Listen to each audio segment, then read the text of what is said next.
Sekali lagi dalam bahasa Indonesia, tujuan Allah itu baik.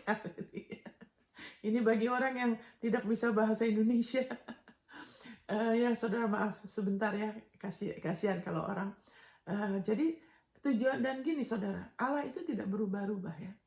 Dia dulu tujuannya baik dalam menciptakan bumi ini dan segala isinya. Dan apalagi menciptakan manusia, dia bilang sangat baik. Dan dia tidak berubah. Tujuannya tetap baik. Tujuannya tetap mulia saudara. Tujuannya tetap nomor satu, fellowship sama kita. Itu sebabnya Yesus bilang hidup kekal adalah mengenal Dia satu-satunya Allah yang hidup dan putranya yang Dia utus. Allah tidak berubah. Kasih itu tidak pelintut-pelintut. Ya kan, makanya dikatakan jangan sesat. Jangan sesat. Karena banyak yang disesatkan, termasuk anak Tuhan. Ya kan, saking semangatnya, saking wah, mungkin niat baik, semangat. Jadi apa aja yang datang itu Tuhan.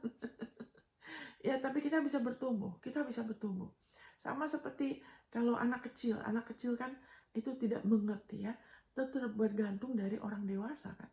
Jadi kalau anak kecil dikasih sesuatu yang bahaya, ya kan, dikasih makan, kalau ada orang yang jahat ya, dikasih makan yang bahaya atau orang itu tanpa sadar, dia makan aja karena dia tidak mengerti. Amin. Tapi kalau kita kan tidak, kita tahu, oh ini ada sesuatu nih.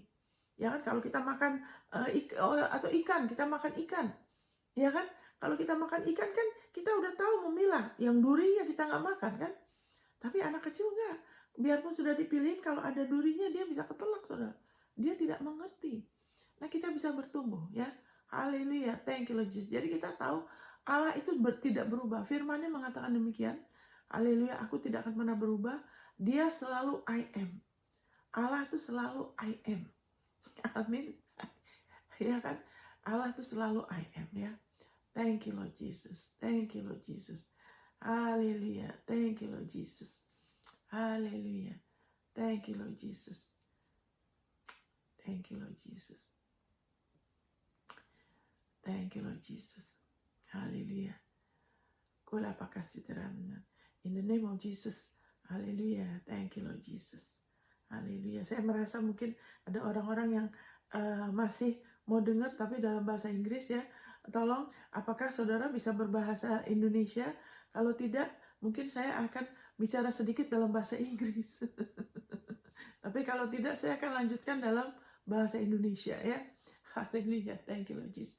Jadi Allah tidak berubah. Dari dulu Yesus Kristus tetap sama, kemarin, hari ini, dan selamanya. Yesus bilang, siapa yang melihat aku melihat Allah. Allah terus selalu I am. Dia tidak bilang saya I was, ya kan? Walaupun dia I was, tapi dia juga sehari ini selalu I am, dan who is to come, dia selalu sama. Dia pernah ada di masa lalu kita, dia selalu ada di masa sekarang, dan dia juga sudah ada di masa depan kita, karena dia tidak berubah.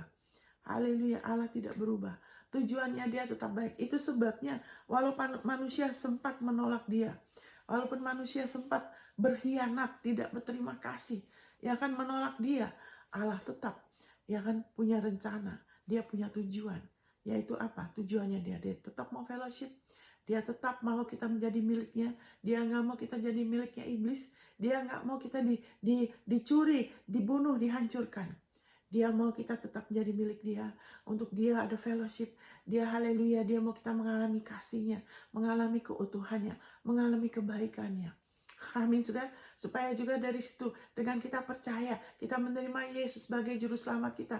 Kita memancarkan, kita menerima terus kasih karunia-Nya dari situ. Di dalam hidup kita ada kebaikan-kebaikan yang dia nyatakan. Nah, sekarang saya menyinggung juga soal disiplin. Disiplinnya Allah sebagai Bapa. Amin. Karena ada orang yang tidak mengerti, ya kan, tidak mengerti disiplinnya Allah, menganggap bahwa segala sesuatu yang tidak baik itu dari dia. Ya kan, tidak semua penderitaan manusia itu dari Tuhan. Apalagi kalau itu anak Allah. Kalau kita sudah terima Yesus sebagai juru selamat kita, tidak semua penderitaan itu, nomor satu, tidak semua kehendak Tuhan.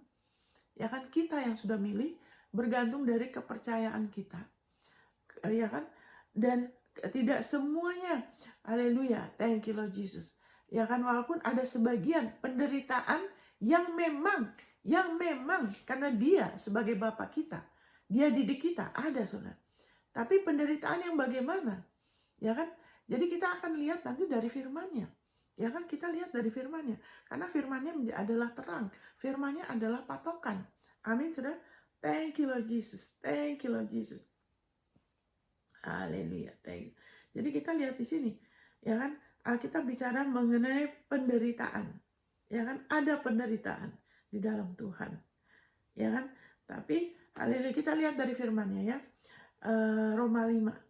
Ya kan, dari ayat 1. Sebab itu kita yang dibenarkan karena iman, kita hidup dalam damai sejahtera dengan Allah oleh karena Tuhan kita Yesus Kristus. Oleh Dia kita juga beroleh jalan masuk oleh iman kepada kasih karunia ini.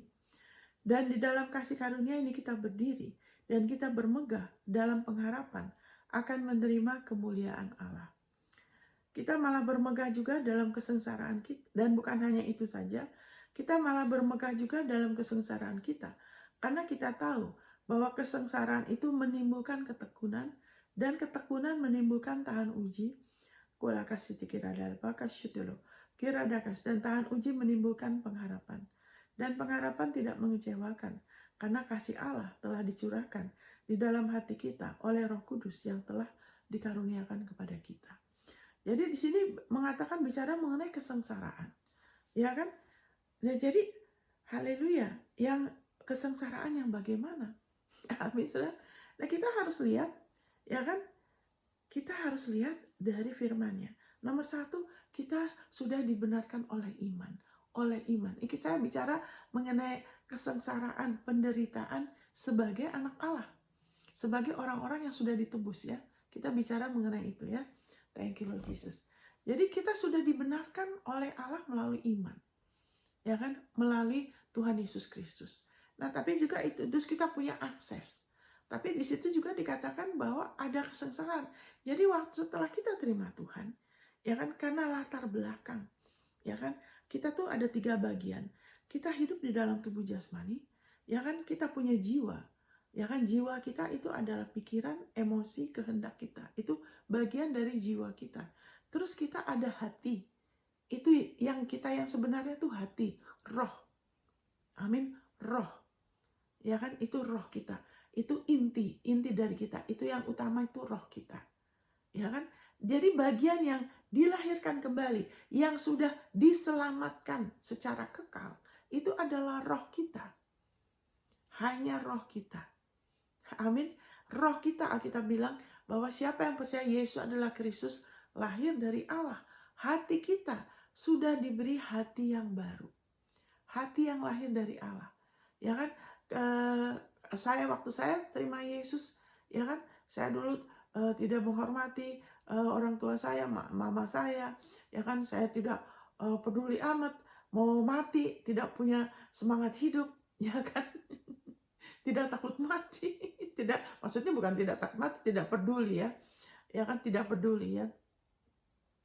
Terus mungkin dulu mementingkan diri sendiri dan sebagainya, ya kan. Tapi setelah terima Tuhan berubah sekali, ya kan. Saya tahu menghormati orang mama saya, ya kan. Saya mau jadi berkat, mau selalu ada kerinduan mau jadi berkat untuk orang lain. Loh, kenapa berubah? Apa yang berubah? Hati saya. Ya kan? Kenapa Saulus yang tadinya teroris berubah jadi rasul? Jadi mau benar-benar mau sampai mengalami hal yang sangat-sangat sulit karena mau jadi berkat. Kenapa berubah gitu? Karena hatinya dapat hati yang baru. Saat kita terima Yesus, kita terima hati yang baru. When you receive Christ, you receive a new heart. Haleluya. You become a new creation. Saat kita terima Yesus, kita dijadikan satu dengan Kristus, kita digabung, kita menjadi bagian tubuh Kristus. Haleluya, thank you Lord Jesus. Dan kita menjadi ciptaan baru. Yang lama sudah berlalu, yang baru sudah datang. Amin, saudara, thank you Lord Jesus. Yang lama tuh apa? Ya kan, manusia lama kita.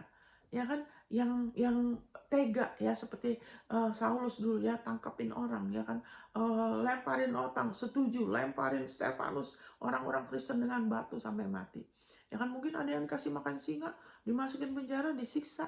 Ya kan, tapi setelah itu malahan dia mau membantu orang Kristen. Wah, satu transformasi yang luar biasa karena hatinya hati yang baru, hati yang seperti Yesus. Saudara, haleluya, sudah ciptaan baru. Alkitab bilang, siapa yang percaya kepada Yesus harus hidup seperti dia. Ya, hidup seperti dia dengan apa? Dengan kita beriman. Kita beriman, kita berjalan sebagai ciptaan baru. Amin, haleluya. Karena kita ciptaan baru, kita nggak mau berdosa. Ya kan, tapi sekarang yang jadi masalah itu jiwa kita. Karena jiwa kita belum diselamatkan. Ya kan, emosi kita. Ya kan, ada yang masih emosian. Ya kan, masih ada yang cepat tersinggung. Ya kan, atau marah. Ya kan, atau ada yang negatif. Ya kan, kebiasaan iri, suka membanding-bandingkan. Emosi negatif, toksik emosi. Emosi yang toksik, ya kan. Dan terus-menerus itu ya, kayak orang ketagihan ya. Cenderung kepada yang negatif. Ya kan. Nah, terus juga kemauan kita ya. Saya perhatikan setelah saya beberapa lama ikut Tuhan, saya perhatikan beberapa orang. Kasihan ya, karena didikan, latar belakang keluarganya atau apa ya. Oh, kemauan keras. Tapi kemauan kerasnya itu salah kaprah. Jadi kemauan keras tuh maunya semua kemauannya diikutin. Saya lihat hidupnya jadi menderita sekali, saudara. Nah, inilah jiwa kita ya. Penderitaan itu bukan dari Tuhan loh sebetulnya. Sebetulnya bukan Tuhan.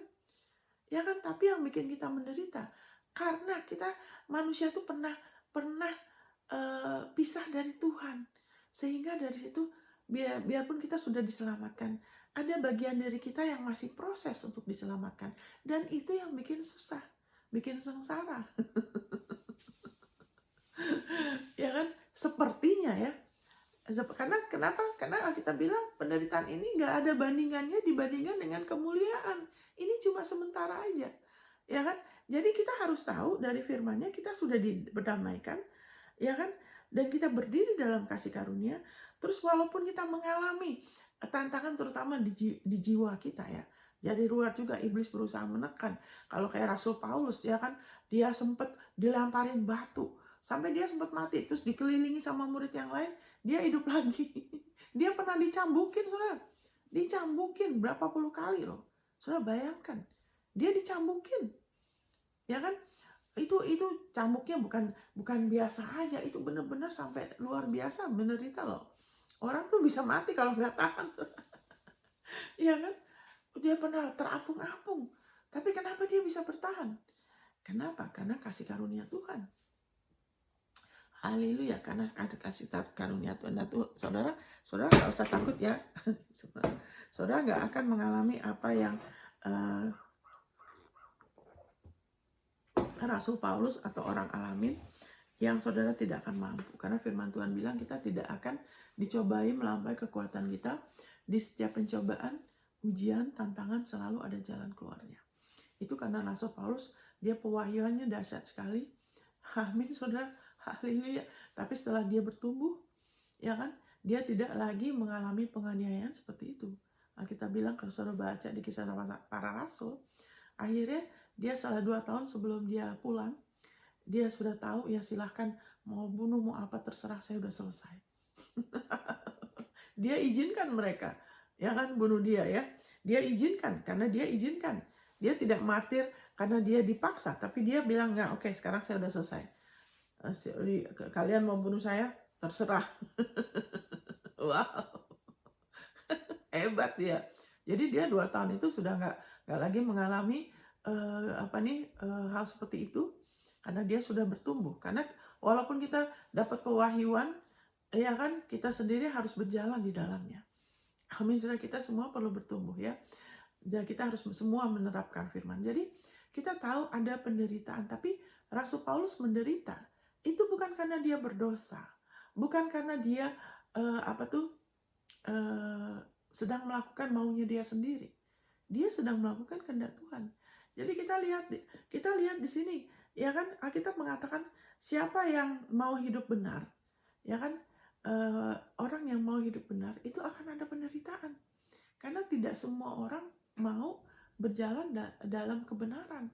Jadi saat kita mau melakukan yang benar, kita ada musuh. Musuh kita tuh bukan darah daging. Musuh kita tuh bukan manusia ya. Musuh kita itu adalah roh-roh jahat di udara, penghulu-penghulu setan, penguasa-penguasa. Dan musuh kita tuh roh-roh jahat tuh iblis dengan segala pengikutnya. Mereka pakai manusia. Mereka pakai manusia untuk menganiaya, untuk mencoba mencuri, membunuh, merusakkan. Tapi Yesus bilang, aku datang supaya engkau memiliki hidup dan memilikinya dalam segala kelimpahan. Bagaimana supaya kita, haleluya, thank you Lord Jesus. Jadi kita harus tahu supaya kita nggak ditipu. Karena kalau kita sedang menderita, kita menghadapi masalah, karena kita sedang melakukan kehendak Tuhan. Haleluya, itu selalu ada kasih karunia, ada damai, dan selalu ada jalan keluarnya.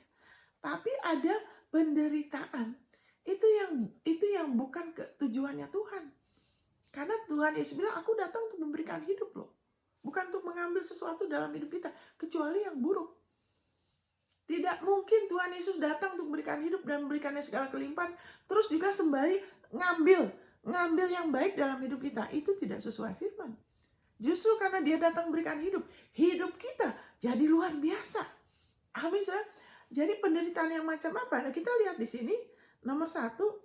Haleluya. Thank you Lord Jesus. 2 Korintus 5 ayat 21 mengatakan, thank you Lord Jesus. Haleluya. Haleluya. Di sini dikatakan 2 Korintus 5 ayat 21. Dia yang tidak mengenal dosa telah dibuatnya menjadi dosa karena kita, supaya dalam dia kita dibenarkan oleh Allah. Bahasa Inggrisnya mengatakan, dia yang tidak mengenal dosa telah dibuatnya menjadi dosa karena kita, sehingga kita dijadikan kebenaran Allah di dalam Kristus. Yesus itu benar 100% seperti Allah. Dia sudah berganti tempat, ya kan? Dia telah menjadi dosa, walaupun dia tidak ada dosa, tapi dia telah dijadikan dosa. Amin. Supaya apa? Kebenarannya Yesus dikasih ke kita. Jadi ada satu exchange, ada satu pertukaran. Pertukaran yang dahsyat yang mengubahkan nasib manusia. Manusia kita tidak bisa menyelamatkan diri. Kita manusia tidak bisa, tapi Allah sendiri, ya kan, yang sudah memperdamaikan dengan mengirimkan Yesus, dengan menaruh dosa kita, dosa manusia kepada Yesus. Kemudian dia menaruh kebenarannya Yesus, ketaatan dia yang sempurna akan hukum Taurat. Itu Roma 10 ayat 4. Yesus sudah menggenapi hukum Taurat buat kita. Karena tidak ada yang mampu, tidak ada yang bisa dibenarkan karena melakukan hukum Taurat, karena manusia tidak bisa lakukan dengan sempurna. Yesus yang benar 100%, yang taat 100%, kebenarannya dia, kesempurnaannya dia dipakaikan ke kita, diperhitungkan kepada kita. Ibaratnya kita ini sudah bangkrut. Kita sudah bangkrut. Tapi haleluya, dia yang kita sendiri harusnya dijual sebagai budak. Kalau dulu dikatakannya, kalau udah bangkrut tuh orang tuh kalau udah nggak bisa bayar tuh dirinya juga diambil sebagai budak. Kita tuh seperti itu sebetulnya. Ya kan, sudah bangkrut, harusnya jadi budak iblis terus-menerus. Tapi Tuhan sudah tebus kita. Dia sudah tebus, dia sudah beli. Harganya sudah lunas dibayar. Kita sudah jadi milik dia. Amin, saudara. Kita sudah jadi milik dia. Dan kebenarannya Yesus dikasih ke kita. Ya kan, itu adalah baju zirah untuk melindungi kita. Untuk melindungi kita. Amin. Kenapa? Karena tidak semua penderitaan itu dari Tuhan. Ada penderitaan yang dari iblis, karena kita percaya salah, dari sebabnya karena manusia. Memang semuanya juga iblis ya. Ya kan? Tapi juga ada manusia. Karena kita menolak untuk percaya. Kita menolak untuk percaya kasihnya dia. Manusia mengeraskan hati. Sedangkan di luar Tuhan tuh gak ada yang baik. Yesus bilang hanya Tuhan saja yang baik. Amin. Hanya Tuhan saja yang baik. Di luar Tuhan gak ada yang baik. Segala yang baik di dunia ini, di dalam hidup kita, itu berasal dari dia. Amin. Haleluya. Di dalam Tuhan, di dalam terang tidak ada maut. Tuhan itu 100% terang. Bayangan, tidak ada bayangan karena pertukaran. Haleluya. Thank you Lord Jesus. Kenapa dia kasih kebenarannya Yesus? Karena kita masih ada musuh. Kita ada iblis di dunia ini. Makanya kita janganlah acuh tidak acuh. Kita perlu tahu kebenaran. Kalau tidak, Alkitab mengatakan umatku binasa karena tidak punya pengetahuan. Bukan karena kurang baik, bukan karena kurang dedikasi. Ya kan, bukan karena kurang ini dan kurang itu, tapi kurang pengetahuan. Pengetahuan firman yang benar. Pengetahuan akan kebenaran. Makanya kemudian salah mengerti, ya kan, membuka diri sama apa saja, seolah-olah segala sesuatu di dunia ini karena Tuhan. Ya kan? Tidak, saudara. Bukan kehendak Tuhan untuk Adam dan Hawa makan dari buah itu. Itu bukan tujuan Tuhan untuk menciptakan manusia supaya seperti sekarang. Itu bukan tujuan dia. Tujuan dia baik loh. Tujuan Tuhan ialah untuk manusia. Waktu itu ada 2 pohon ya. Pohon pengetahuan yang baik dan buruk dan pohon kehidupan. Kenapa harus ditaruh di situ? Karena kita diciptakan seperti Allah. Kita harus milih. Kita harus Allah itu kasih. Kasih itu tidak memaksa, saudara. Amin. Kita harus Tuhan kasih kesempatan untuk kita milih. Ya kan, karena Dia mengasihi kita. Kita kan nggak bisa dipaksa untuk menikah loh. Amin. Manusia nggak bisa dipaksa untuk mengasihi. Manusia harus memilih untuk mengasihin. Amin. Haleluya. Haleluya. Makanya Allah yang udah memilih untuk menciptakan kita untuk fellowship. Ya kan, kita juga kalau kita mau berteman sama orang, belum tentu orang itu mau berteman sama kita. Kalau dia tidak bisa berteman, mau kita begini, mau kita begitu, ya tetap aja dia bisa menolak atau dia bisa menerima. Tergantung orangnya kan. Nggak bisa dipaksa. Nanti kalau dipaksa cuma dari luar aja, tapi hatinya nggak terbuka. Atau dipaksa untuk mengasihin. Untuk mengasihin nggak bisa, saudara. Manusia tuh seperti Tuhan. Kita ini diciptakan seperti Tuhan. Kita nggak bisa dipaksa-paksa. Kita bukan robot.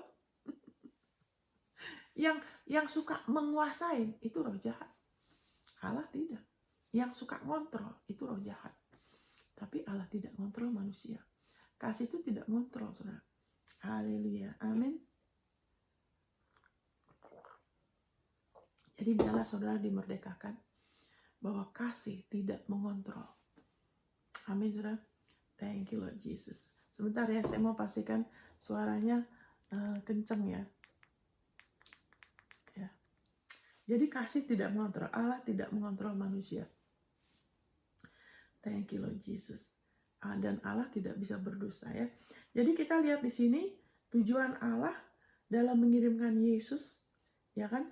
Dia sudah ada satu pertukaran yang dahsyat sekali. Kita sudah dikasih kebenarannya Dia. Karena haleluya, kita masih ada musuh di dunia ini.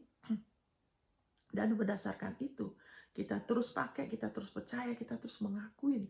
Kita belajar lebih lagi menerima posisi benar kita, kesempurnaan Yesus. Itu sebabnya dikatakan mata kita biar fokus sama Yesus. Bukan kepada perlombaan, tapi kepada Yesus. Kita berlomba iman. Ada perlombaan iman ya, tapi mata kita itu fokus sama Yesus. Karena Yesus kesempurnaan kita, Yesus kebenaran kita. Kenapa kita harus begitu? Karena Allah tahu kita ada musuh. Dan dia berusaha mencuri, membunuh, merusakkan. Amin. Makanya dikatakan nanti kita ke situ deh ya. Nah, oke, sebentar gitu saudara. Kita nanti ke situ juga ya. Kula kasitira la kosyala kasitira. Irada kosyala la pasintira. Dikatakan tunggu Galatia 3:13 saudara. Kenapa saya harus kemari? Karena banyak anak Tuhan saya perhatikan tidak tahu bedanya ya kan, disiplin dari Tuhan, dari Bapa yang baik dengan kutukan.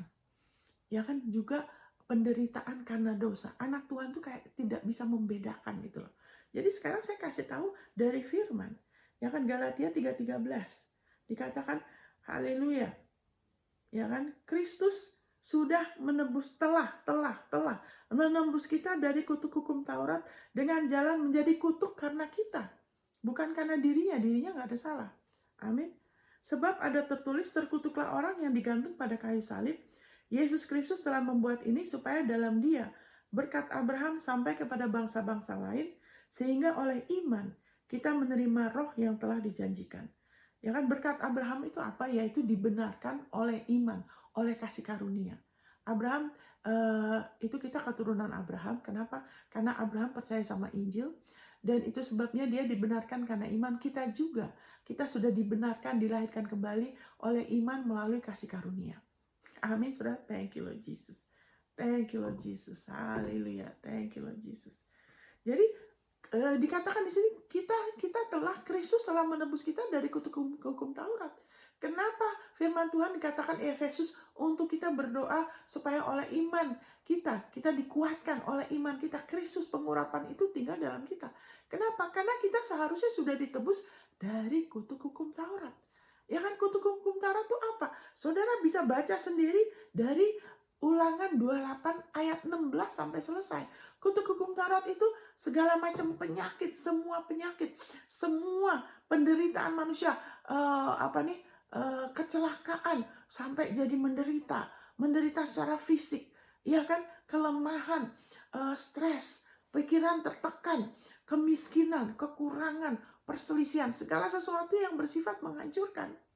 Kristus sudah menebus kita loh. Kristus sudah menebus kita, saudara.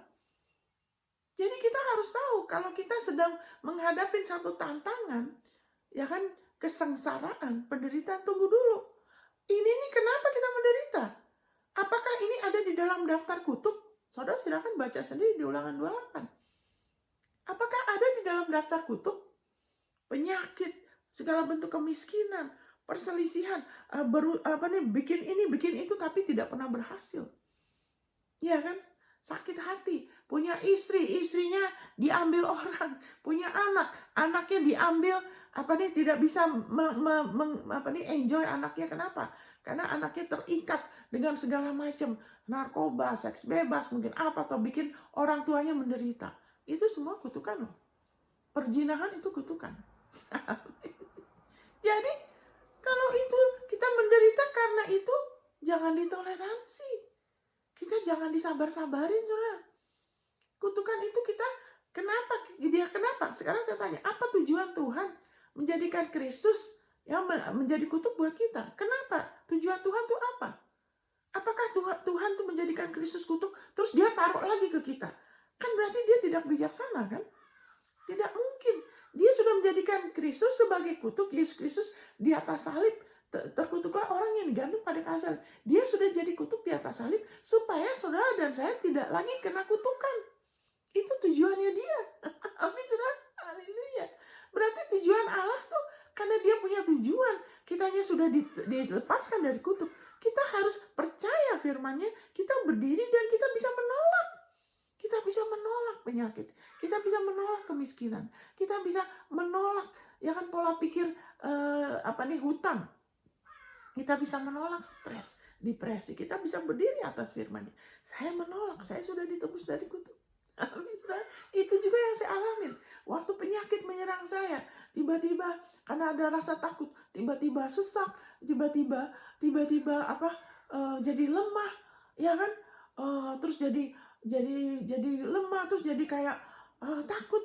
Tapi waktu saya diingatkan kembali firman-Nya, saya sudah ditebus. Saya bilang, saya tolak ini di dalam nama Yesus, iblis kamu tidak berhak. Pergi dia. Terus ada satu orang juga ya, ini kesaksian yang baik ya. Ada satu orang suaminya karena stres soal kerjaan, ya kan, waktu COVID lebih lagi stres. Dari stres itu kemudian, haleluya, thank you. Jadi dari stres itu dia lumpuh, suaminya lumpuh, ya kan, lumpuh, nggak bisa ngapa-ngapain, istrinya yang harus mandiin dia segala macam karena dia lumpuh, karena stres dari pikiran, dari jiwa, ya kan, dari jiwanya itu yang belum diperbarui, dia lumpuh, pikiran, kepercayaan yang salah. Apa yang istrinya lakukan? Ya kan, istrinya setiap hari bacain ayat, bacakan firman Tuhan, bacakan seperti salah satunya itu, Kristus sudah menebus kamu dari kutuk. Dia terus bacakan janji Tuhan. Saudara, setelah 2 minggu, suaminya mulai pulih. Ya kan, mulai pulih. Dia bisa jalan lagi, dia bisa normal lagi. Akhirnya setelah itu dia bisa ke gym. Amin. Nah, ini contoh yang baik. Ini tapi ada beberapa orang yang kemudian punya, karena tidak mengerti itu kutukan. Ditoleransi begini, ya Tuhan izinkan ini semua untuk mendidik saya sebagai istri, terus menerus sabar memelihara suami saya. Ya memang bagus sih kita pelihara. Kalau suami lagi susah, ya kita bantulah sebagai istri. Tapi kutukan itu jangan ditoleransi, jangan disabar-sabarin, saudara. Karena kutukan adalah untuk menghancurkan loh. Kutukan itu bersifat menghancurkan, saudara. Tidak ada didikan dalam kutukan. Makanya Allah menebus kita dari kutukan. Sekarang saya tanya, apakah saudara mendidik anak saudara dengan mengutuk, dengan saudara kalau dia bandel, kamu bandel, udah bilang nggak boleh ngebut, suruh orang tabrak dia, atau saudara lempar dia dari tangga supaya kakimu patah atau apa supaya kamu belajar. Apakah saudara begitu mendidik anak? Tidak kan? Malahan kalau anak saudara tabrakan, waduh, saudara kalau bisa, ya kan, dia disembuhkan total. Perlu biaya berapa? Kalau perlu hutang kanan kiri kalau lagi nggak ada uang. Kenapa? Karena saudara mengasihi anak saudara. Itu bukan cara kutukan, itu tidak mendidik kita, saudara. Tujuan Allah tuh baik dalam menciptakan manusia. Dia tidak ciptakan kita, Allah tuh tidak sadis ya. Allah tuh tidak ciptakan kita untuk dicuri, dibunuh, dirusakkan. Makanya Yesus bilang apa? Aku datang untuk memberikan hidup. Memberikannya dalam segala kelimpahan. Itu tujuan Allah. Untuk saudara hidup menerima hal ini dari dia. Kenapa Allah menjadikan kita carang? Amin, saudara. Kenapa Allah menjadikan kita carang? Firman Tuhan mengatakan di Yohanes 15. Yesus pokok kita carangnya. Amin. Kenapa dia menjadikan kita carang? Ya kan? Kenapa dia nggak menjadikan kita pohonnya sendiri? Nggak usah jadi carang. Kenapa? Karena tujuannya dia untuk kita hidup bergantung dari penebusan Yesus. Kita menerima terus dengan iman apa yang Yesus lakukan buat kita. Kita sebagai carang. Sehingga carang itu kerjanya terima dari pokok kan. Carang itu kan nggak bisa begini-gini untuk berbuah dari dirinya. Kalau carang kita potong, dia nggak bisa berbuah. Karena carang itu, haleluya, hanya bisa berbuah karena adanya kehidupan. Amin. Kita hanya bisa berubah, kita hanya bisa transformasi kalau kita terus terima firman kasih karunia-Nya, yaitu apa? Ya, dari Roma ke belakang yang menyatakan Yesus bikin apa? Ya, segala sesuatu yang menyatakan mengenai Yesus di perjanjian lama yang sesuai konteks penebusan karya Yesus bisa dari Matius, Markus, Lukas, Yohanes. Selama itu sesuai konteks bahwa Yesus sudah jadi kutuk, Yesus sudah jadi dosa, kita bisa terima. Haleluya, asal sesuai. Amin, saudara. Dari situ waktu kita terus, itu yang saya alami. Waktu saya terus ada satu dulu di mana saya nggak ada keinginan buat hidup ya, nggak ada nafsu, pokoknya nggak ada keinginan buat hidup lah. Tapi terus seperti ada sesuatu kelemahan ya. Tapi setelah itu juga kebiasaan mengasihani diri, saudara. Tapi puji Tuhan, ya kan, ada satu didikan dari Tuhan. Nah, ini didikan yang benar, bukan dengan kutukan loh ya. Ya kan, bukan dengan kutukan, saudara. Sebentar ya, saudara. Makanya waktu di Jepang juga ada Tuhan mendidik saya dilindungin. Tuhan mendidik saya tidak mau menikah sembarangan. Tuhan mendidik saya, ya kan, untuk jangan bisa tahu dalam hati, bukan ini. Jangan. Nah, itu didikan dia kasih tahu saya. Ya kan, kenapa? Karena supaya saya nggak menderita. Itu didikan yang benar. Amin. Terus juga contohnya waktu mau mengalami kebakaran, hampir mengalami kebakaran. Dia kasih tahu, dia kirimkan malaikat ke saya. Ya, ini kamu mau ada yang jahat, kamu berdoa. Ya kan, karena saya jarang berdoa buat diri saya sendiri. Kebanyakan berdoa buat yang lain. Kadang lupa. Jadi saya berdoa nggak kena kebakaran. Tapi kalau orang yang tidak mengerti, mengalami yang tidak baik, dia pikir itu dari Tuhan. Itu bukan didikan Tuhan. Itu kutukan loh. Jadi, nah sekarang contohnya gini. Kemudian saya lahir baru di Tokyo, saya tinggal 9,5 tahun di Tokyo. Setelah itu saya ke Amerika. Nah, waktu di Tokyo itu banyak sekali kereta ya. Setiap 3 menit tuh ada kereta. Nah, jadi selama itu saya di Tokyo tuh saya biasa naik kereta. Saya nggak bisa nyetir mobil. Saya sempat belajar diajarin nyetir mobil sama teman saya sebelum ke Amerika. Karena di Amerika biasanya harus bisa nyetir mobil. Karena Amerika itu besar. Ya kan, kemana-mana biasanya orang selalu harus naik mobil. Saya diajarin sedikit tapi tidak cukup ya. Karena sudah hampir berangkat. Jadi oke, sekarang terus saya berangkat. Nah, ini saya bicara mengenai didikannya Tuhan. Karena kalau Tuhan mendidik kita, Dia tidak mendidik dengan kutukan. Dia tidak didik kita dengan bencana. Dia tidak mendidik kita dengan hal yang tidak baik, ya kan? Dengan kutukan atau bencana.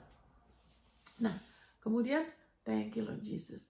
Haleluya. Jadi, oke, waktu saya di Amerika, Saudara, ada dua hal ya.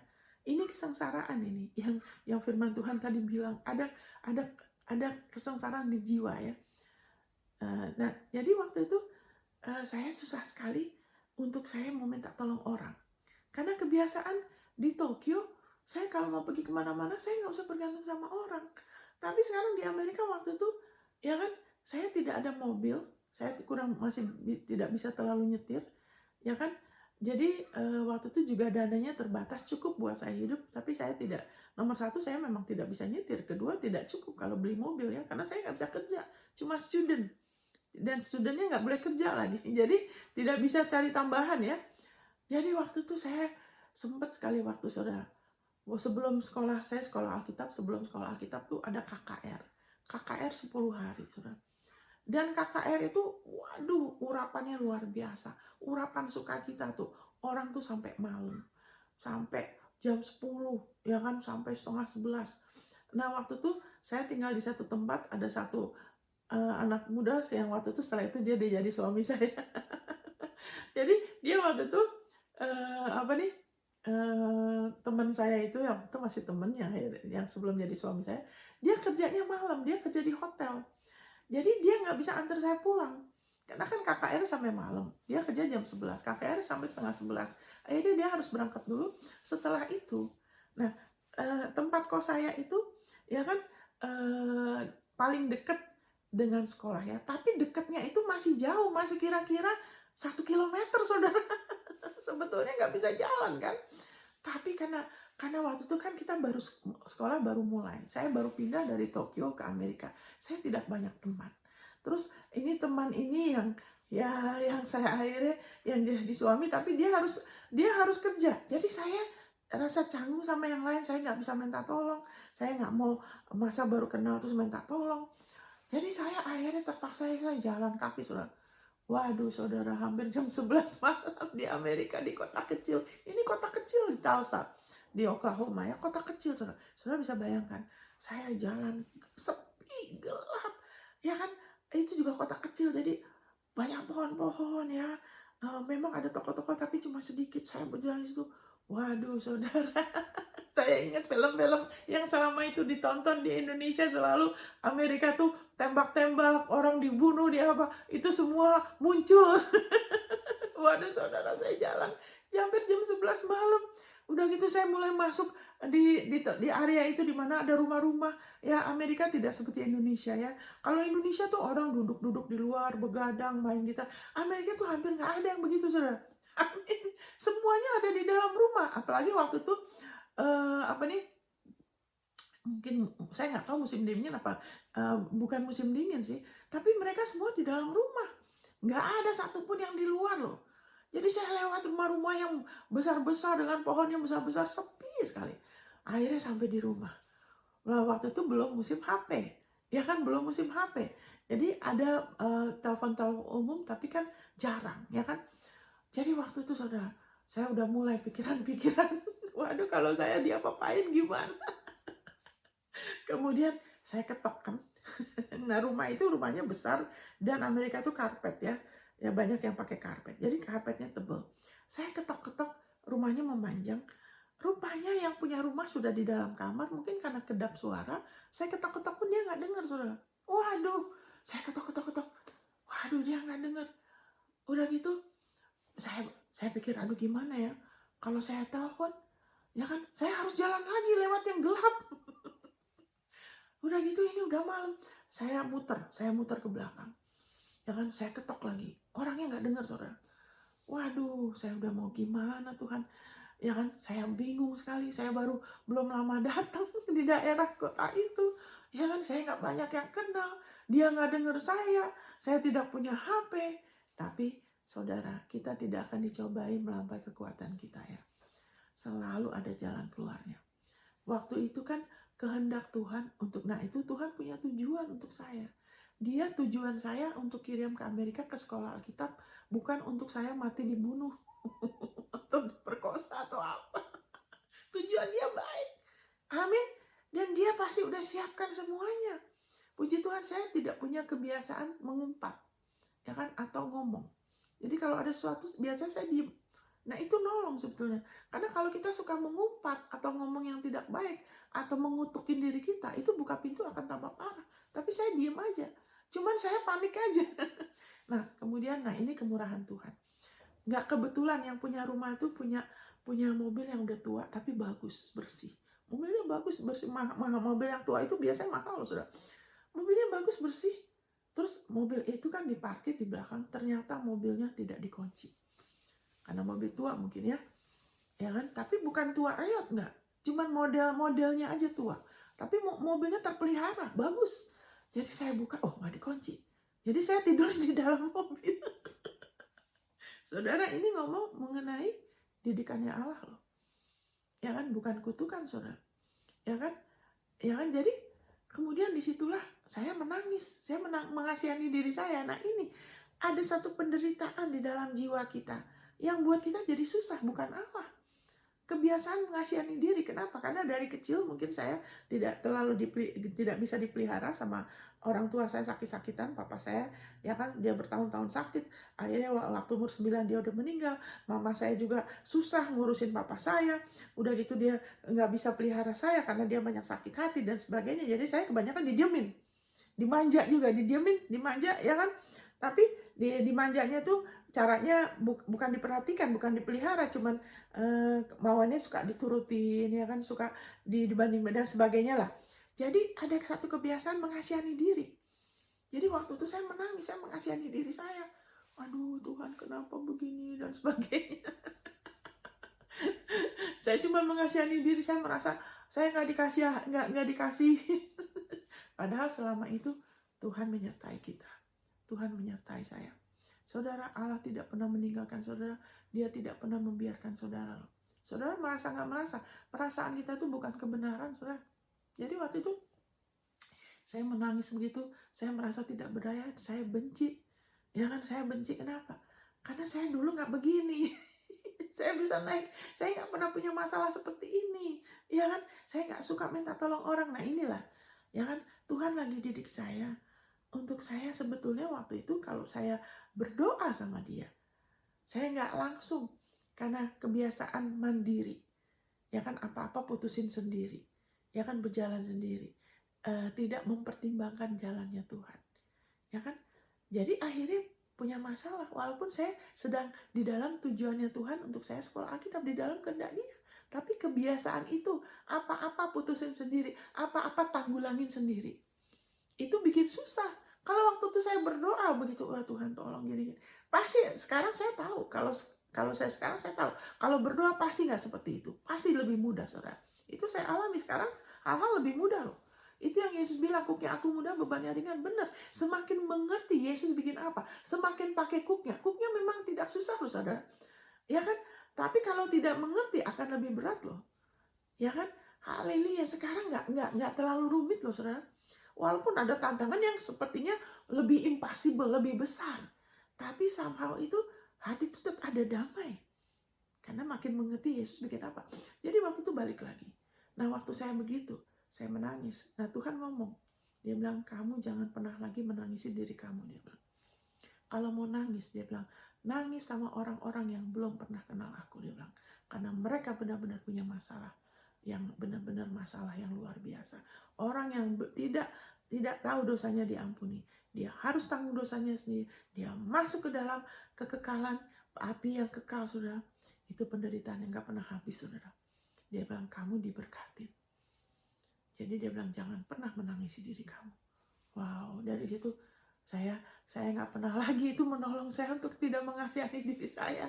Tapi waktu saat saya lemah, nah pernah timbul lagi. Nah oke. Sudah, ternyata nothing happen, nggak ada sesuatu yang terjadi kan, itu cuma di pikiran, ya kan, penderitaan itu di jiwa, karena jiwa kita, ya kan, Allah mau terus menerus. Kenapa kita disuruh perjamuan kudus? Sebentar lagi kita akan perjamuan kudus. Kenapa kita disuruh perjamuan kudus? Sering ingat dia, as often. Tuhan Yesus mau kita selalu ingat dia. Bahkan di Roma 12 ayat 3 dikatakan, ingatlah selalu akan dia. Mata kita tertuju sama dia. Yesus kesempurnaan saya. Saya diberkati karena Yesus. Saya dilindungi karena Yesus. Saya damai sejahtera karena Yesus. Selalu begitu ya. Dan katakan selalu ingat dia. Amin, saudara. Tapi ada saat-saat di saat kita lemah. Nah, saya waktu itu nggak ngerti seperti sekarang. Jadi waktu itu saya lemah, ya kan, sekali waktu muncul lagi, ya kan. Oke, saya kemudian jadi berteman, yang kemudian akhirnya jadi suami saya. Dia berteman, dia suka nganter-nganterin saya ya, dia suka nganter-nganterin saya. Tapi ada saat dia tidak bisa antar saya. Nah ini seharusnya saya waktu itu tidak mengerti perjanjian, jadi harusnya bisa minta tolong Tuhan. Saya nggak ingat Yesus, saya nggak ingat ayatnya. Jadi kemudian ya kan, sekali waktu saya mau melakukan ini itu, saya repot, harus minta tolong orang terus. Saya mau volunteer di gereja, harus minta tolong orang antar saya, harus minta tolong orang jemput saya. Sampai saya sekali waktu kan setiap hari saya harus bergantung orang loh. Karena di Tulsa itu kota kecil, nggak ada public transportasi yang banyak seperti di Tokyo. Nomor satu, tidak ada kereta. Terus busnya itu cuma 1 jam, mungkin 1 jam cuma 1 bus, terus nggak selalu lewat situ. Kalau taksi mahalnya luar biasa, jadi saya tidak bisa, mau nggak mau saya harus terus-menerus minta tolong orang. Jadi sekali waktu saya menangis, saudara. Saya menangis loh. Saya kesel sekali. Nah ini penderitaan seperti ini. Kenapa? Tuhan lagi didik saya. Untuk apa? Selalu harusnya ingat dia. Didik saya kenapa? Karena waktu itu kalau saya bisa nyetir, saya nggak mau bergaul sama teman saya ini, akhirnya jadi suami saya. Kebiasaan mandiri. Jadi kadang-kadang kita pikir kalau kita selalu diri kita nggak mau ngerepotin orang, kita aja sendiri, suka menyendiri. Itu sebetulnya itu tidak baik, sudah. Manusia kita tidak diciptakan untuk sendiri.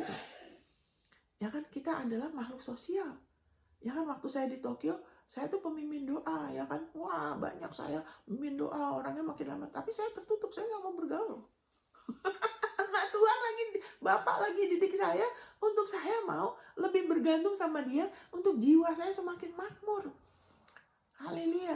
Untuk tidak terus-menerus hidup buat diri saya, menyendiri, tidak mau sama yang lain. Karena ada anggota tubuh Kristus yang seperti itu.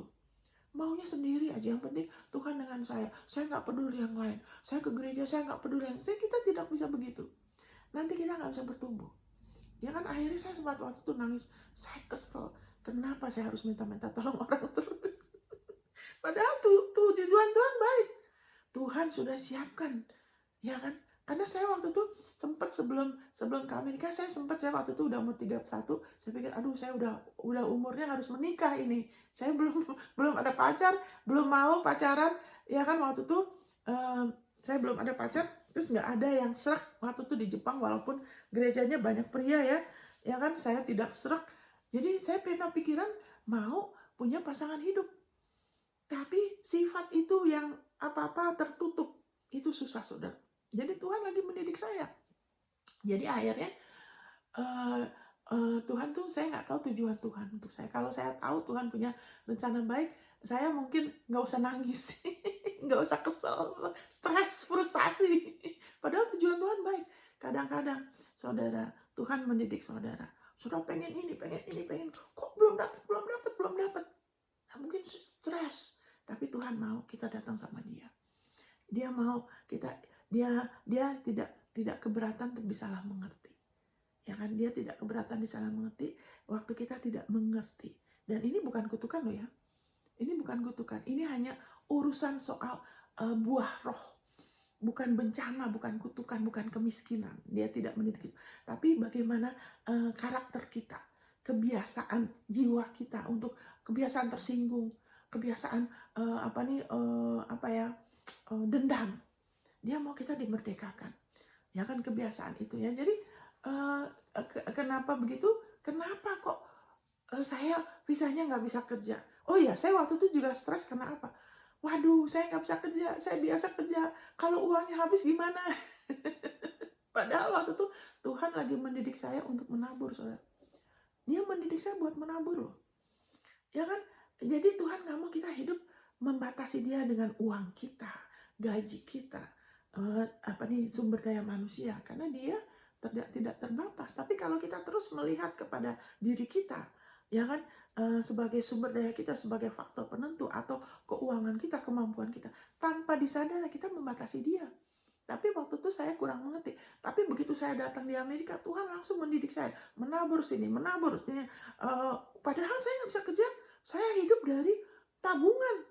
Ya kan, karena untuk bisa ke sana harus punya tabungan sekian, dan gereja, Tuhan gerakan gereja saya mendukung saya. Tapi tabungan itu habis sebelum waktunya. Kenapa? Karena begitu datang Tuhan taruh di hati saya, menabur ke si Anu, menabur ke si Anu. Sekali waktu Tuhan buka mata saya kepada teman saya yang kelihatan dia belum bayar sekolahnya. Jadi kemudian saya telepon dia, kamu lagi ini ya, perlu ya? Iya, kamu perlu berapa? Saya tadinya mau kasih jumlah kecil, segini. Dia senyum aja. Oh, kurang ya? Oh, segini. Akhirnya apa? Saya bayar dia bulan itu sepenuhnya.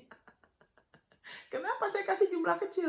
Karena pikiran saya, waduh, saya nggak bisa kerja. Nah, membatasi Tuhan dengan selalu melihat kepada pekerjaan sebagai sumber. Tidak. Pekerjaan itu sebagai saluran. Hanya salah satu saluran. Tuhan bisa kasih kita ide bisnis, ide bikin apa. Dia kasih kita tuntunan, sehingga kita bisa ada pemasukan loh. Ya kan, mari kita terus perbarui pikiran kita sesuai dengan penebusan Yesus. Jadi kita tidak membatasi dia. Jadi saya frustasi, kenapa? Karena kita sebetulnya lagi bertumbuh. Tujuan Tuhan, dia memimpin kita. Kadang dia pimpin itu tidak mudah. Tapi tujuannya dia ialah untuk kita terus ingat Yesus. Terus kita belajar dari dia sehingga itu tidak berat. Dan untuk kita bertumbuh, kita nggak selalu cara pikirnya sama, cara pakai uang sama, kita berinteraksi dengan orang selalu sama. Kalau dulu kebiasaan tersinggung itu ada, sekarang masih terus gitu kan. Dia mau kita ada bertumbuh sehingga kita sendiri tahu, seperti saya. Oh iya ya, dulu biasanya begini, sekarang sudah enggak. Berarti bertumbuh. Dan itu kadang-kadang dia bawa kepada kita, kepada situasi. Kita sedang berbicara mengenai tujuannya Tuhan. Kepada situasi yang susah, bukan kutukan, bukan bencana. Itu salah satu contoh. Ya kan? Dari situ kemudian kenapa Tuhan kasih karunia untuk saya nyetir itu tidak ada. Saya tidak bodoh loh. Saya hidup di Jepang 9,5 tahun, saya punya visa kerja, saudara. Saya hidup terhormat. Ya kan, 6 tahun saya bisa kerja. Ditinggal tempat yang bagus, gaji saya juga baik.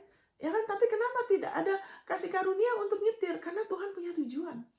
Dia malah lagi didik saya untuk mau saya akhirnya mau nggak mau selalu minta tolong ini teman saya anak muda ini.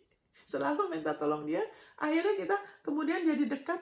Ya kan, singkat kata dia kemudian jadi suami saya. Nah ini kan, sembari Tuhan kasih kerinduan hati saya, tapi dia juga didik saya. Dia didik saya untuk sabar, untuk mau bergaul. Ya sempat kita nggak mau kenalan, sempat kita marah dan sebagainya, tapi terus balik lagi. Nah ada tujuan Tuhan. Amin. Kadang kita mau sesuatu, tapi kita tidak mau berubah. Tuhan mau, ya kan, kalau kita udah imanin sesuatu, apakah pasangan hidup, ataukah kerjaan, bisnis yang lebih besar. Kalau itu kerinduan dari dia akan bekerja untuk persiapkan kita, saudara. Dia akan persiapkan kita, dia ada tujuan. Itu sebabnya percaya, trust sama dia, bergaul sama dia. Sehingga dalam kita menjalaninya, kita mengerti tujuan dia, kita tidak frustasi. Dan saat kita tidak mengerti, kita dicobai untuk frustasi, kita bisa datang sama dia. Kita bisa serahkan beban. Ya kan, kita bisa minta hikmatnya. Alkitab bilang kalau kamu kekurangan hikmat, kamu bisa minta sama Tuhan. Kalau kita bingung, nah ini kehendak Tuhan, ini masalah ini Tuhan atau apa nih? Kenapa saya punya masalah ini? Ya kan?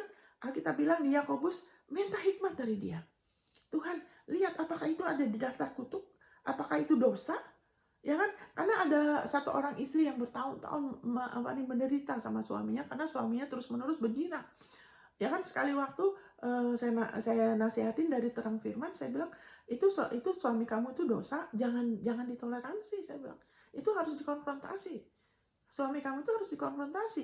Yang kalau kita sabarin kayak gitu ya, kalau Tuhan lagi didik kita, karakter kita, ya kan, kalau suami kamu tuh mungkin lemah, ya kan, kurang tegas atau apa ya, kita sembari sabar, kita bantu dalam doa supaya dia bertumbuh. Tapi kalau dosa, jangan ditoleransi, saya bilang. Firman Tuhan yang mengatakan begitu. Dosa tuh harus dikonfrontasi, harus dihadapin. Amin. Akhirnya setelah itu, ini itu terjadi, dia sendiri datang sama Tuhan, dia lihat, dan dia dapat kekuatan hikmat, dia konfrontasi suaminya. Akhirnya apa? Masalah dia, suaminya bertobat, saudara. Yang harusnya bisa bertobat. Itu dia mengalami itu lama, saudara. Mungkin sampai 15-20 tahun loh. Kenapa? Karena tidak mengerti bedanya. Jadi kita harus tahu, Yesus sudah jadi dosa, kita jangan toleransi dosa. Kalau ada sesuatu yang kita jangan sabar-sabarin, kita harus hadapin dengan Tuhan, dengan kekuatan Tuhan. Kita nggak perlu hukum, tapi kita harus konfrontasi dengan untuk dipulihkan, supaya tahu orang itu dipulihkan. Dan kalau orang itu nggak mau dengar, kita nggak boleh bergaul. Kalau sudah dinasehatin lagi, sudah dibilangin lagi, dan Alkitab bilang, jangan duduk makan. Sementara kita nggak boleh bergaul. Amin. Kenapa? Karena bisa mempengaruhi. Tapi kita doa dalam doa dulu. Kita bawa dalam doa. Itu harusnya begitu ya. Itu tujuan Tuhan gitu ya. Jadi oke. Haleluya. Thank you Lord Jesus. Jadi tujuan Tuhan adalah untuk kita bertumbuh dalam karakter. Ya kan, dalam cara kita berpikir ya. Haleluya. Haleluya. Thank you Lord Jesus. Nah, kita ke situ ya sebentar ya. Haleluya. Jadi kita harus tahu Tuhan punya tujuan yang baik, dan tidak semua yang terjadi ya kan di dunia ini, apalagi di dalam hidup kita, tidak semuanya kehendak Tuhan. Ya kan? Manusia kita bisa pilih apa yang kita mau percaya. Itu sebabnya Alkitab bilang, baiklah kamu hidup bijaksana. Jangan buang waktu. Buang waktu tuh begini, kita pakai waktu untuk hal-hal yang kurang penting. Sedangkan yang penting kita belum mengerti jelas, kita belum tahu betul, tapi kita terlalu pakai banyak waktu untuk misalnya hal-hal yang tidak penting. Misalnya saya setiap hari belajar.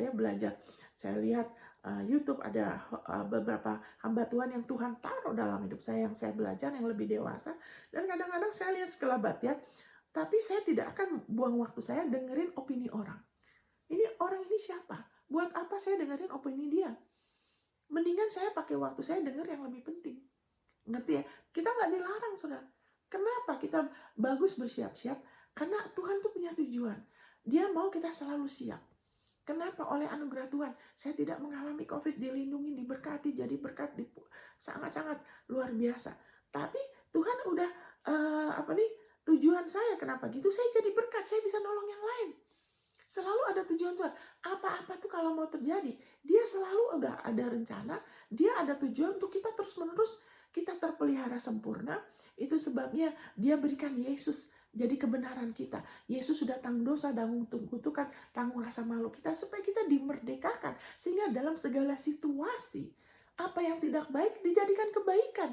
Kayak begitu, saya sempat menderita gini-gini karena biasa sendiri. Sekarang saya harus menyesuaikan diri, saya harus mau lebih bergaul, saya harus mau begini. Ya kan? Kenapa? Karena dia mau saya lebih lagi mengalami peningkatan. Ya kan? Untuk saya menikah, punya anak, itu kan kita harus mau lebih lagi ada persiapan ya.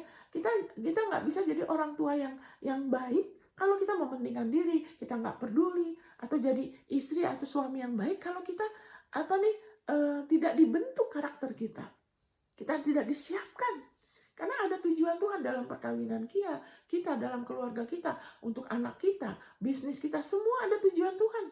Tujuannya dia ialah untuk kita mengalami peningkatan, pertumbuhan, sama seperti anak kita. Kan kita punya anak, kita kan mau anak kita bertumbuh kan. Kita nggak bilang begini, ya kan? Ya kamu sekolah aja, ya kan? Kalau kamu nggak ngerti nggak apa-apa, nggak lulus nggak apa-apa, yang penting kamu sekolah aja. Kan tidak begitu kan? Tapi ada orang-orang yang bilang, kita nggak pernah tahu Tuhan bagaimana, kita nggak pernah tahu. Saya bilang maksudnya apa? Kita tidak pernah tahu cara Tuhan karena dia punya berjutaan cara. Ya kan, untuk nolong kita, untuk memecahkan masalah. Waduh, itu di luar pikiran kita lah sebagai manusia. Dia bisa diandalkan. Tapi pengertian itu kita bisa bertambah. Kita bisa lebih mengerti loh. Itu yang saya alami. Semakin saya mengerti perjanjian yang kita miliki dalam Tuhan, ya kan, semakin cepat saudara menerima dari dia, jadi tidak rumit, semakin damai, lebih banyak damainya daripada tidak damai. Terus haleluya, lebih merdeka dari kebiasaan khawatir. Wow, thank you. Kita bisa mengerti. Pengertian bisa. Orang suka ngutip ayat, makanya kalau kita kutip ayat tuh hati-hati, kita jangan cuma dengar separuh, misalnya jalanku jalanmu lebih tinggi, jalanku dari jalanmu. Oh, kita nggak pernah ngerti Tuhan. Tapi kan firman Tuhan tidak ngomong begitu aja. Di situ dikatakan firmanku, ya kan, yang aku kirimkan tidak akan kembali kepadaku sia-sia. Firman Tuhan sekarang ini perjanjian baru, firman kasih karunia adalah jembatannya yang Tuhan beri untuk kita bisa mengerti pikiran Dia, untuk kita bisa mengerti jalan Dia. Dan saat kita belum mengerti, sekarang saya bisa ngerti, ngelihat ke belakang saya ngerti, tapi waktu itu saya nggak ngerti, makanya sempat frustasi. Tapi setelah saya mengerti, oh begitu ya. Makanya harus ada faktor trust. Walaupun kita percaya, tetap faktor trust. Kita perlu percaya kasih Dia. Kita tahu seperti Abraham. Kenapa Abraham terus-menerus dikatakan believing Abraham? Abraham terus-menerus percaya. Padahal dia mengalami tantangan loh. Abraham tuh mengalami tantangan. Kita ini keturunan Abraham. Kita bukan keturunan Ayub. Kita bukan keturunannya Daud. Walaupun Daud itu keturunannya Abraham, tapi kita dibilangin keturunannya Abraham. Abraham itu terus-menerus believing Abraham. Orang yang percaya. Kalau kita terus-menerus percaya kepada Yesus kebenaran kita diberkati bersama-sama dengan believing Abraham. Karena Abraham itu terus-menerus percaya. Percaya apa? Dia percaya terus bahwa dia dibenarkan bukan karena perbuatannya. Dia percaya dia dibenarkan karena Injil. Ya kan, saudara, kalau baca Roma pasal 1 dikatakan, apa yang kita katakan tentang Bapak Abraham, Bapak leluhur kita. Kalau dia mau bermegah di hadapan Allah karena perbuatannya, ya kan, dia bisa, tapi dia tidak bisa bermegah. Karena dia dibenarkan berdasarkan iman. Makanya dikatakan, maka percayalah Abraham pada Tuhan dan Allah memperhitungkan hal itu sebagai kebenaran. Ya kan? Bagi orang yang bekerja, upahnya tidak diperhitungkan sebagai kasih karunia hadiah. Tapi bagi orang yang tidak bekerja, yaitu saudara dan saya, yang percaya, ya kan, kepada Dia yang membenarkan orang durhaka. Kenapa kita bisa percaya Dia membenarkan orang durhaka? Karena ada satu orang benar yang rela dijadikan durhaka bagi kita. Iman kita diperhitungkan sebagai kebenaran. Haleluya. Makanya Daud juga menyebut, berbahagia saudara dan saya kalau percaya kepada Yesus. Berbahagialah orang, ya kan, yang diperhitungkan sebagai benar, bukan berdasarkan perbuatan kita.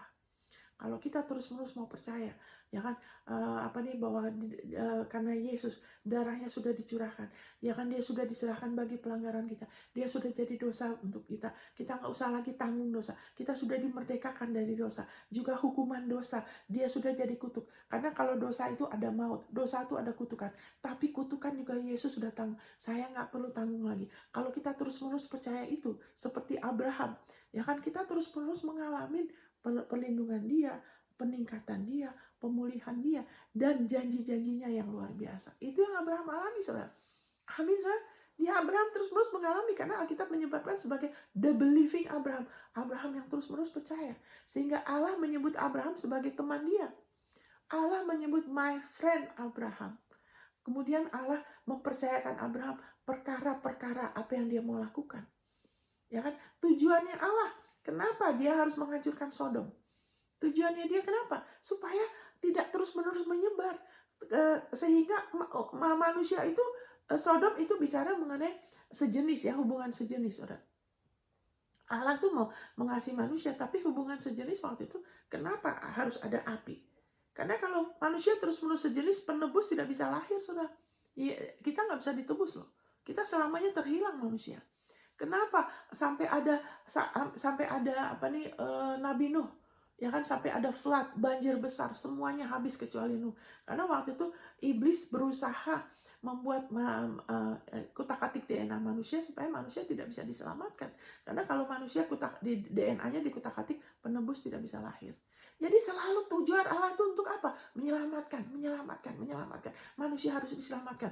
Tujuan Allah memberikan ngutus Yesus. Yesus bilang, pencuri, membunuh, merusakkan, ya kan? Tapi aku datang berikan hidup. Tujuan Allah itu selalu meningkatkan, ya kan? Sama aja, manusia dikasih kemampuan. Tujuan Allah untuk manusia itu dikasihin, dipelihara, menjadi seperti Dia. Kami sudah mencipta, berkuasa. Dia bilang, kamu berkuasa ya. Aku sudah berikan bumi ini. Seperti dia. Memelihara. Ditingkatkan jadi luar biasa. Jadi dahsyat. Ya kan? Menikmatin. Ya kan? Keindahan ciptaan. Di dalam kasih. Kami sudah di dalam kasih. Di dalam damai sejahtera. Amin. Itu tujuannya Tuhan. Sampai sekarang tujuannya dia tidak berubah. Haleluya. Makanya segala sesuatu. Haleluya. Saya mau tutup dengan ini. Waktu itu sempat saya dapat, setelah saya menikah, saya dapat pembuatan increase, peningkatan. Tapi setelah itu saudara, waduh, kita dipimpin di satu pelayanan saudara.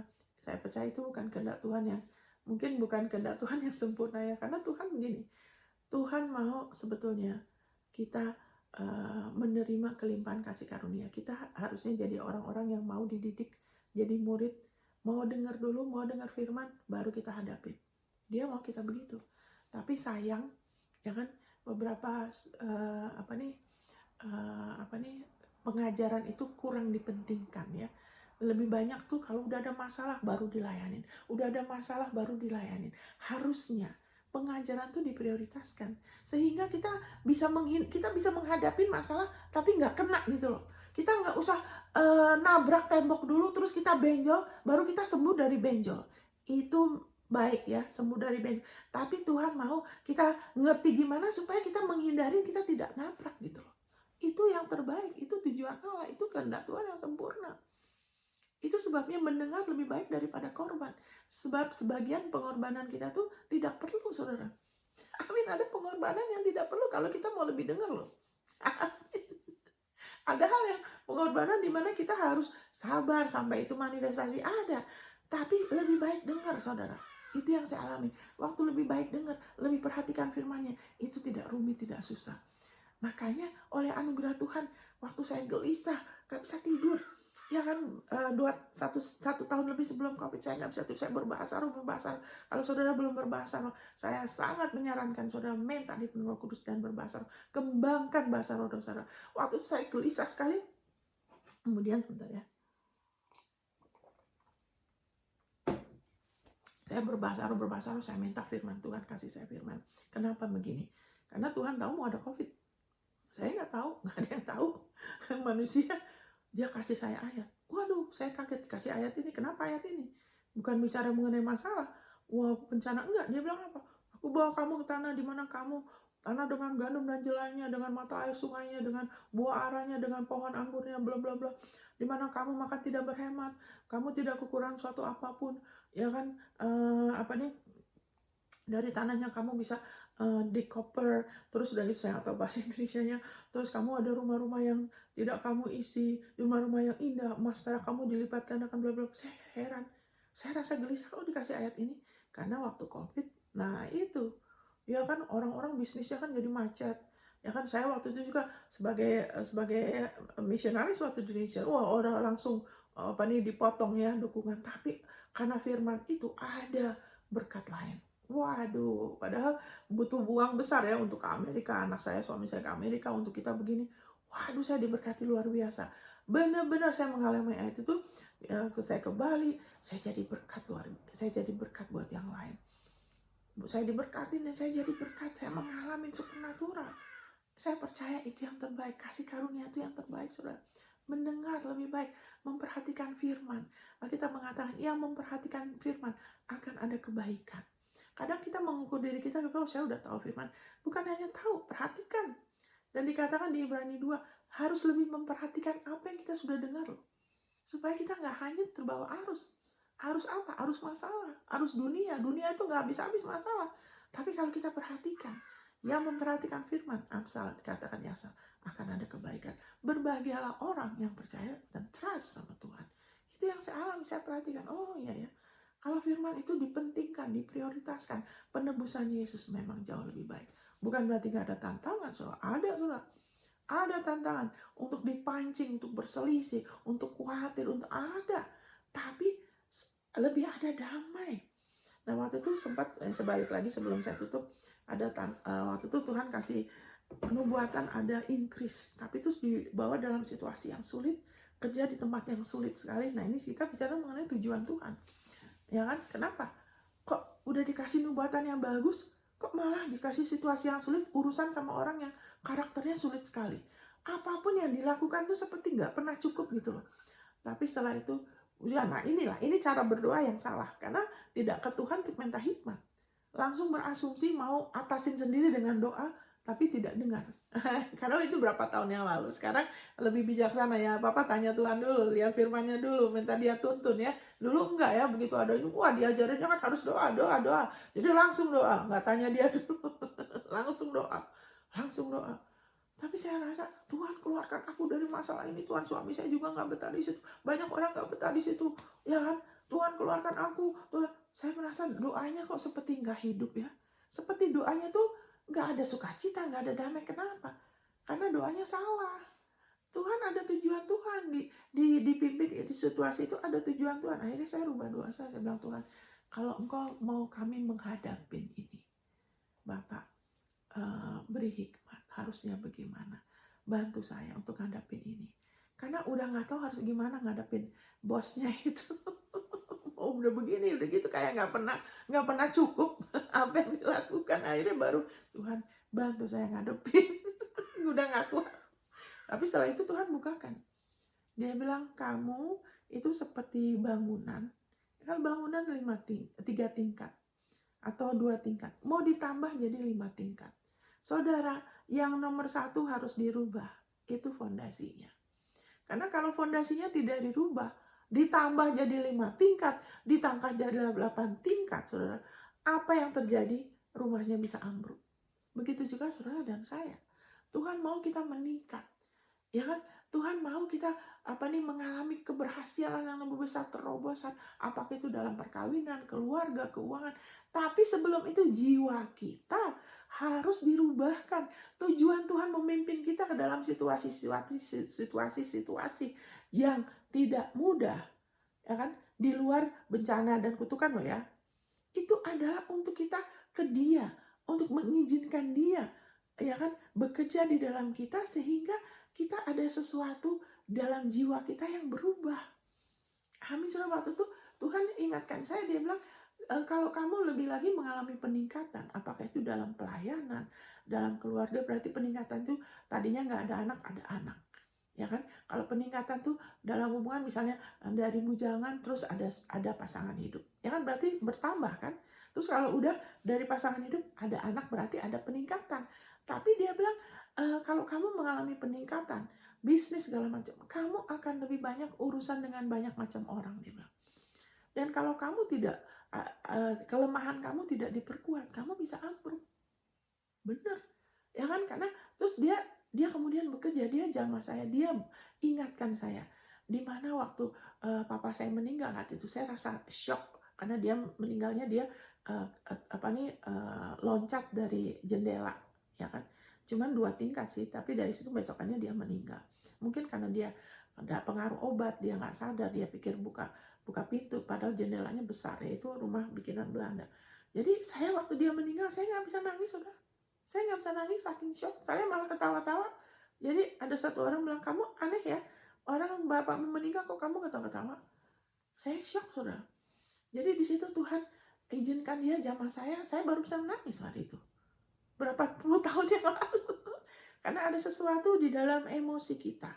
Makanya dikatakan, Tuhan gembalaku. Ya kan, ada dia membaringkan aku di padang berumput hijau. Ya, Tuhan gembalaku, aku tidak kekurangan suatu apapun. Tuhan mau kita tidak kekurangan suatu apapun. Kita dijadikan keturunan Abraham. Abraham telah diberkati dalam segala hal. Dia terus percaya, dia bertumbuh. Kita juga, ya kan, dia gembala. Kalau kita izinkan dia memimpin kita, jangan suka bikin rencana sendiri. Apa-apa pilih sendiri, jangan. Izinkan dia. Saudara ngakuin masalah itu, karena saya mengalami. Jadi kemudian dia membaringkan dia membaringkan kita di padang yang berumput hijau. Terus firman kalau bahasa Indonesia mengatakan, kemudian dia membaringkan kita tuh, dia menenangkan kita dulu. Ya kan, dia menenangkan, dia damai sejahtera kita. Terus dia memulihkan jiwa kita ke air yang tenang. Dia memilih ke air yang tenang. He restore my soul. Dia memulihkan jiwa kita. Ada beberapa bagian dalam hidup kita yang Tuhan mau digenapi, tapi kadang kita tidak mengizinkan dia bekerja dalam hidup kita. Karena kita tidak tahu tujuan dia. Kita curiga, dia mau bikin kita susah. Dia mau bikin kita seperti beberapa orang bilang begitu, dan itu tidak benar. Dia selalu mau kita meningkat. Dia selalu mau kita berhasil. Dia mau kita bertumbuh. Dia nggak akan ngambil hal yang baik dalam hidup kita. Dia tidak akan, karena Yesus dengan tegas bilang, aku datang untuk memberikan hidup dan memberikannya dalam segala kelimpahan. Dia mau kita sebagai imam dan raja menyatakan perbuatan besar dia untuk kita tidak seperti dunia. Dia tidak mendisiplin kita dengan kutukan kemiskinan, dengan bencana, tidak. Dengan penyakit, tidak, saudara. Amin, saudara. Haleluya. Nah, kalau ada orang yang keras hati, mau nggak mau, ya terus menerus dia mau berhenti berzina, tubuhnya diserahkan kepada iblis supaya dihancurkan, supaya dia berhenti berdosa. Ya kan? Tapi itu bukan kehendak Tuhan yang terbaik. Tuhan nggak mau, tujuan Tuhan bukan itu. Untuk orang kita dihancuri, dia mau kita terpelihara sempurna loh. Roh, jiwa, tubuh kita, saudara. Jadi kemudian dari situ saya bisa nangis. Terus kemudian dia ingatkan saya di mana waktu saya, dia Roh Kudus ya, bukan saya yang korek-korek ya. Masa lalu kita nggak perlu korek-korek. Tapi kalau dia yang pimpin kita untuk menyembuhkan kita, boleh. Karena kita tidak perlu lihat masa belakang kita ya. Tapi karena Tuhan sudah ada di masa lalu kita, dia bisa sembuhkan kita. Jadi waktu itu Tuhan ingatkan waktu saya di SMP. Ada satu guru saya, guru matematika, orangnya galak sekali. Ya kan, saya biasanya nilai saya baik ya, saya itu agak lumayan lah ya di sekolah ya. Tapi karena guru saya ini orangnya galak sekali, nilai saya merah terus. Yang tadinya bagus jadi merah terus. Kenapa? Saya nggak suka sama dia. Jadi Tuhan bilang, kebiasaan kamu kalau sudah nggak suka sama orang, nggak mau kenal orang itu lagi. Itu orang itu dihapus dari hidup saya. Itu kebiasaan tidak baik, dia bilang. Itu kelemahan itu, biarlah kamu sudah diampunin, kamu dikasihin. Nah, Tuhan lagi beracara, karena waktu itu saya tidak mengerti mengenai anugerah kebenaran. Saya tidak mengerti betul mengenai pengampunan. Kalau saya tahu seperti sekarang, lebih mudah, saudara. Lebih mudah, lebih baik kita jadi orang yang terus-menerus merendahkan diri. Jangan mengeraskan hati. Jadi nggak usah dibawa pada situasi-situasi di mana jadi lebih susah kalau mengeraskan hati. Tapi kalau kita mau perhatikan firman, kita mau merendahkan diri terus, kita terus-menerus menerima, ya kan? Kita nggak akan jadi rumit, saudara. Nggak akan jadi rumit, lebih singkat, saudara. Jadi waktu itu kemudian akhirnya saya sadar itu, dan waktu itu saya bos itu kan saya nggak suka di situ, bikin susah ya kan, orang ini sifatnya susah. Akhirnya saya bilang, Tuhan terima kasih kau bawa ibu ini dalam hidup saya yang sifatnya susah sekali. Saya mengucap syukur sembari nangis, saudara. Waduh, Tuhan saya perlu ini tapi sembari nangis karena tidak mudah. Itu penderitaan, disiplin dari Bapak itu begitu. Dimana kita mau, ya kan, mau berjalan mau bergantung sama Dia, mau lebih lagi mengizinkan Dia membentuk kita. Nah, itu benar, ya kan, bukannya dengan kutukan. Jadi, saudara, setelah itu saya mengucap syukur, saya doakan untuk dia, saya memberkati dia, saya mengampuni dia. Setelah itu hati saya lega sekali, saudara. Nggak lama setelah itu kita keluar dari pelayanan itu, ya kan, saya nggak ada sakit hati, nggak ada apapun juga, malahan kita diberkatin waktu itu. Kita dapat berkat, kita bisa pulang Indonesia, kita diberkatin. Nah, ada restoransinya Tuhan. Setelah itu saya baru punya anak setelah 3 tahun ya, suami saya nggak mau langsung punya anak. Jadi setelah itu saya dikasih anak yang lucu sekali, saudara, seperti boneka. Anak saya itu waktu kecil, dan anak-anak saya nggak pernah bikin susah, saya nggak pernah mengutuk mereka, saya selalu ngomong kehidupan, ya kan, mereka selalu berkat ya, mereka selalu berkat, saudara. Nah, itu Bapak kita tuh Bapak yang baik. Tujuannya Dia untuk saudara terpelihara sempurna, roh, jiwa, tubuh saudara sampai selesai, untuk saudara tidak ada cacat celah, dengan saudara terus beriman, ya kan. Makanya dikatakan untuk kita selalu datang sama Dia. Nah, ini udah lewat waktu. Waduh, sudah lewat waktu, sudah lewat 18 menit. Ya, kita mau ingat Yesus ya. Kita akan tutup dengan kita ingat Yesus, kita penjamuan kudus. Ya, yang di sini saya akan sudahin dulu ya. Saudara bisa ingat Yesus sendiri ya. Tuhan berkati. Ya.